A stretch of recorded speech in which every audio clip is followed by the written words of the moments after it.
Assalamu alaikum, salut les amis, et nous nous retrouvons une fois de plus pour la suite de la vidéo précédente. On s'est arrêté juste à ce niveau pour on avait modifié la partie qui s'affichait pour nous présenter les champs, c'est-à-dire le modèle qui nous présentait le champ concernant la connexion, concernant nos informations ou nos identifiants du login. Voilà, nous allons nous attaquer sur le script de la connexion, à notre propre espace membre. Voilà, maintenant on va se rendre d'abord vers le navigateur. Je présente encore une fois de plus, voici comment nous allons nous inscrire. On se connecte là et on met nos identifiants, on a notre email, on met notre adresse email, on met notre mot de passe, comme ça on se connecte tout simplement. Voilà, maintenant je vous présente aussi, dès qu'on se connecte, où est-ce qu'on va se rendre. On va se rendre directement sur cette page, et c'est sur cette page que l'utilisateur pourra vraiment, un utilisateur inscrit va travailler sur notre plateforme. Voilà, toutes les publications vont se présenter ici pour tous ceux-là qui ont un compte dans notre plateforme. Voilà, voici l'objet de cette vidéo. Ok.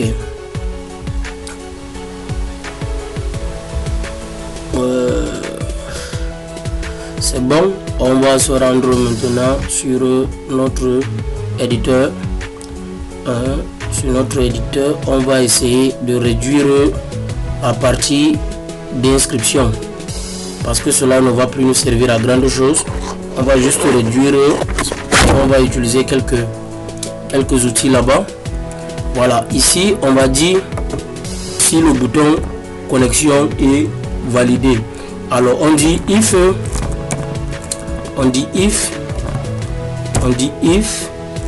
ESET. On dit if ESET comme c'est une méthode $post. Comme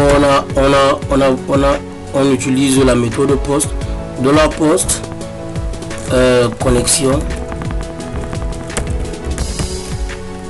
If ESET $post connexion. Alors là on commence notre code. On va dire, rendons celui-ci encore plus fluide et lisible. Voilà, on va dire, on va créer une variable email dans laquelle on va stocker en sécurisant ce que l'utilisateur va entrer avec la méthode HTML spécial char7 ou char. Voilà, maintenant on dit $post, attention, $post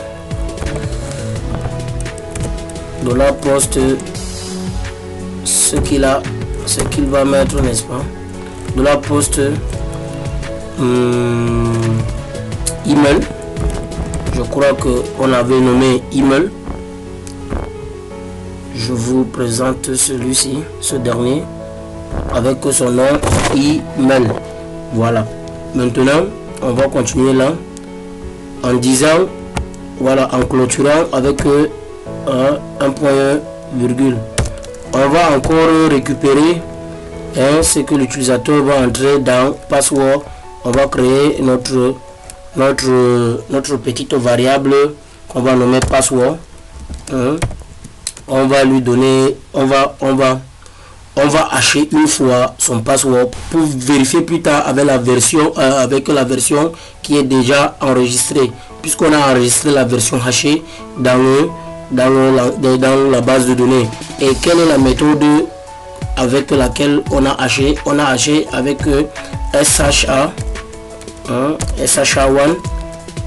Voilà, on récupère celui-ci dans ça, on va le hacher directement.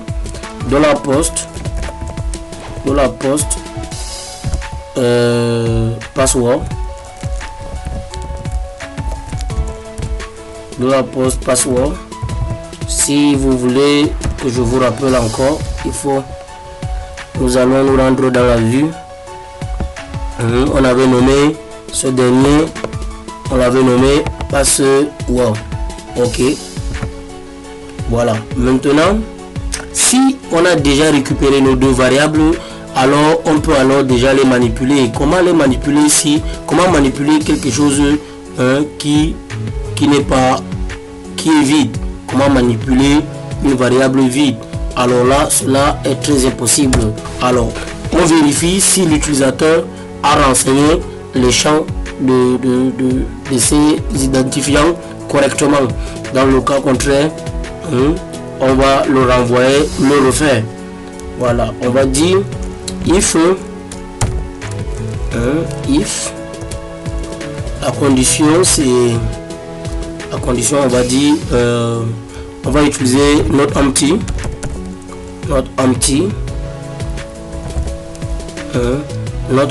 email $email dans la variable qu'on vient de créer.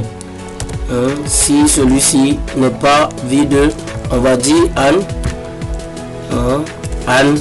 not empty de la variable password. Voilà. Maintenant, on va dire si l'utilisateur a renseigné. Dans le cas contraire, quand on nous dit, on va dire, on va juste dire pour ne pas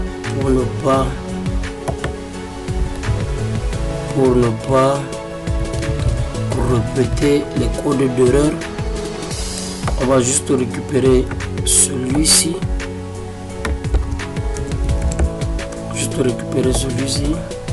Dans le cas contraire, alors qu'est-ce qu'on renvoie à l'utilisateur? On va lui dire de veuillez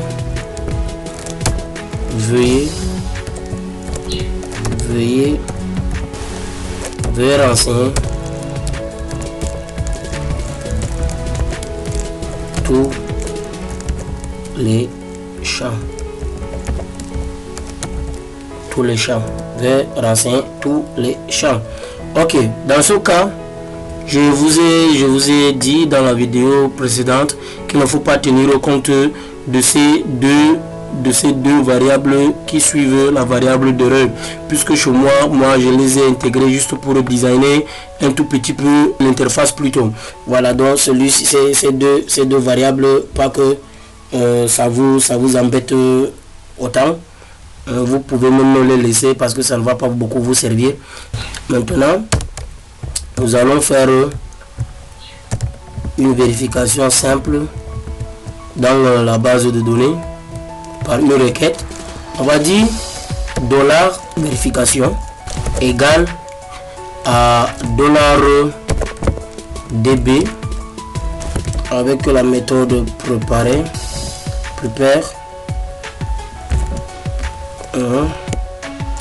méthode prepare. On va dire sélectionne-moi select all from gold membre where l'utilisateur ayant une adresse mail suivant qu'on ne connaît pas encore et son password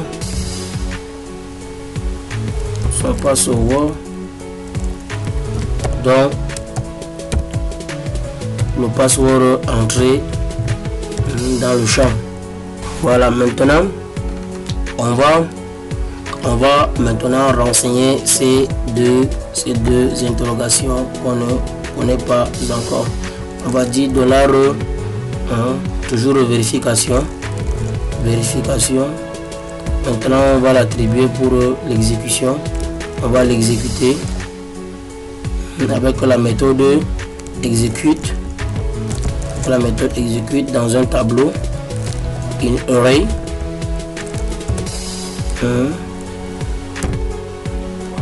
dans un tableau, donne les informations renseignées dans le champ, qui sont les suivants: l'adresse email et son password.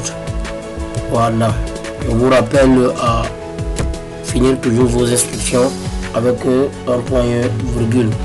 Là, c'était juste une requête pour la récupération. On dit $exist de vérification, le $verification. On va vérifier, on va compter les lignes avec round count.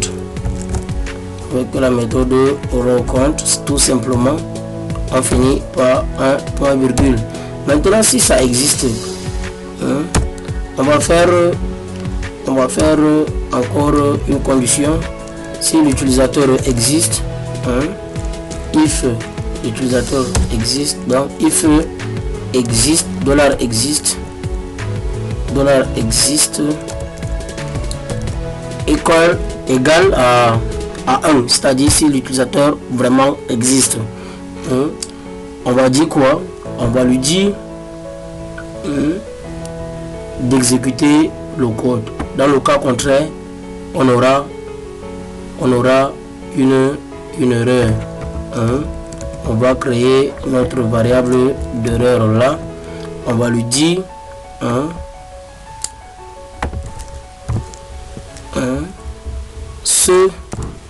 ces identifiants sont incorrects. Veuillez entrer correctement vos identifiants. Alors, voici ce qui va suivre dans le cas où les identifiants sont justes. On va dire à l'utilisateur, on va dire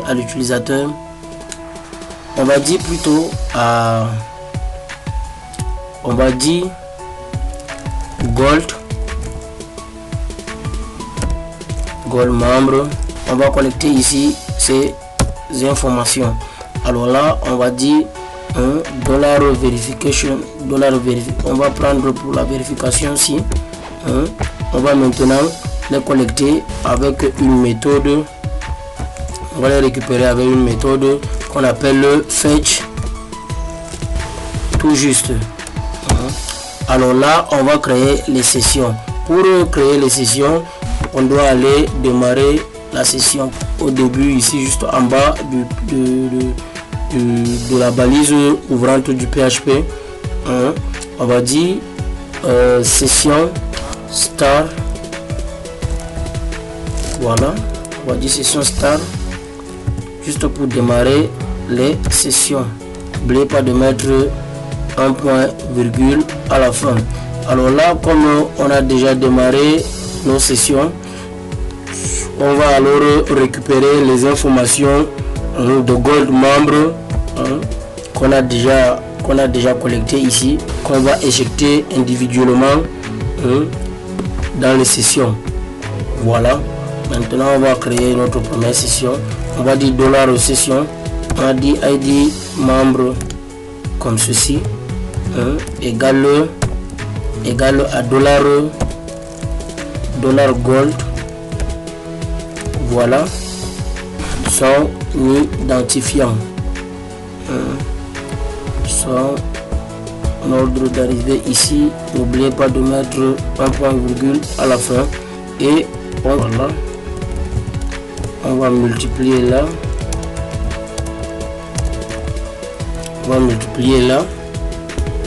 on se rend juste vers la base de données pour voir encore ces informations. En attendant, on va quand même mettre nom,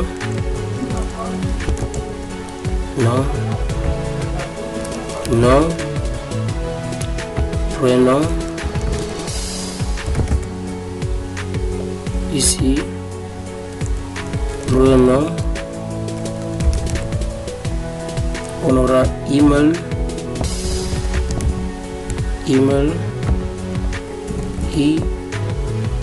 email. On aura son mot de passe même qu'on va encore récupérer. Password. Ainsi, password. On aura là son avatar même. On va aller modifier ici peu son avatar. On multiplie un peu encore là. Alors vérifions encore les informations là. On va dire qu'on veut voir la structure de la table. Donc on a ID membre, on a nom, on a prénom, on a email, on a mot de passe, on a statut. Donc là on va mettre statut. Et là statut. Là on va mettre date inscription.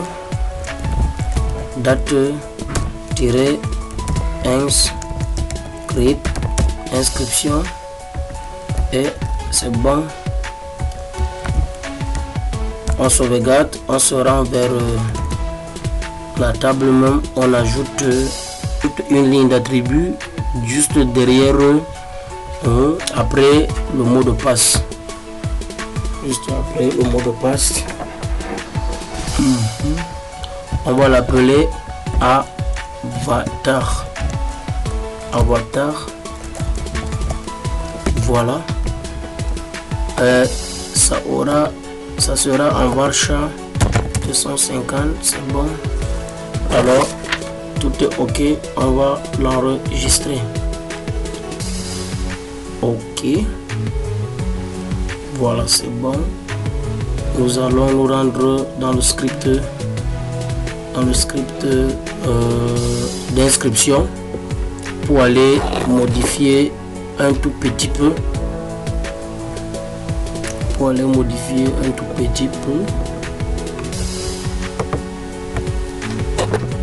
Juste à la dernière partie là, on va intégrer après le mot de passe, on va intégrer son avatar. Son avatar, excusez, avatar, point, plutôt virgule.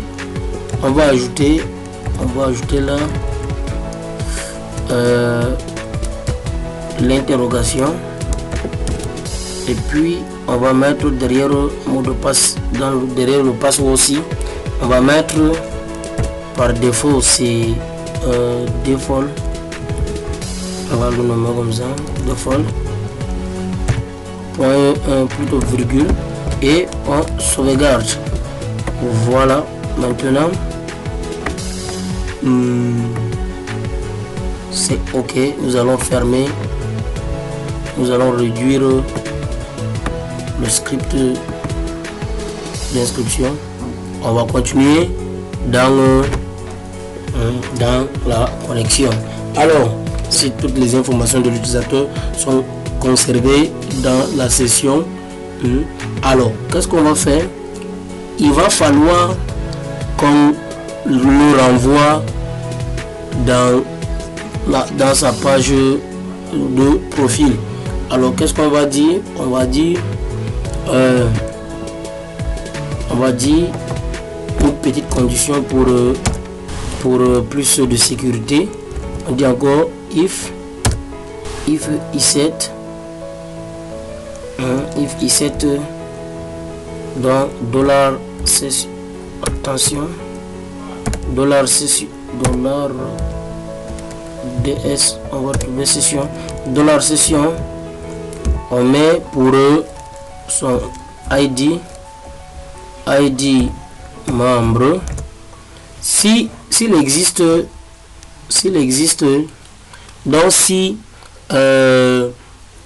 le script a enregistré les identifiants de l'utilisateur, alors qu'est-ce qu'on va faire? On va le renvoyer sur sa page de profil. Header, c'est une méthode pour la redirection. Et dans location, c'est comment ça se présente. Et dans location, 2 points. On va le renvoyer dans la page, dans sa page de profil. Dans location, 2 points espace profil point php. Voilà, php. On n'oublie pas de fermer l'instruction avec un point virgule. Alors, on part vérifier actuellement notre code. Tout est déjà ok. Ok, voilà, on va réactualiser notre page d'accueil. On réactualise. Alors là, bingo, on n'a pas trouvé des erreurs.